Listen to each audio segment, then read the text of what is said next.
Et aujourd'hui, bien sûr que peut-être pendant quelques années de transition, la pollution est supérieure parce qu'il y a des embouteillages. Mais après la fin des travaux, est-ce qu'on ne peut pas imaginer qu'on respirera un air pur dans Paris, Laurence?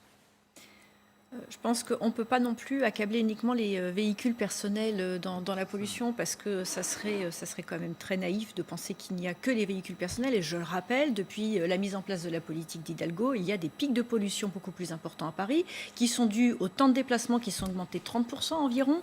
Et donc, plus un moteur tourne et plus il pollue. En l'occurrence, on sait aussi que les véhicules sont en train d'évoluer, que très prochainement, on aura une obligation d'avoir que des véhicules électriques. Donc, la pollution de l'air ne sera plus la résultante de véhicules, de véhicules tels qu'on les connaît aujourd'hui avec de l'essence.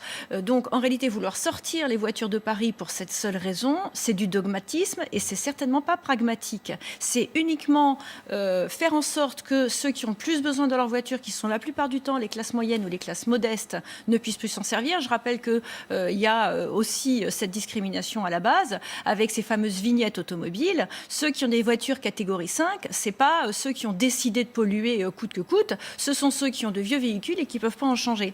Donc cette politique de systématiquement pointer l'automobiliste comme étant le responsable de la plupart des pollutions, je trouve que c'est totalement hypocrite et que c'est même dangereux parce que quand on est pauvre, on a envie de contribuer comme n'importe qui à l'amélioration de la planète, on a envie comme n'importe qui de consommer des légumes par exemple de qualité et bio, mais on n'en a pas toujours les moyens et donc c'est la double punition, on ne peut pas le faire et en plus on est montré du doigt comme étant des salopards qui polluent et je trouve ça franchement dégueulasse.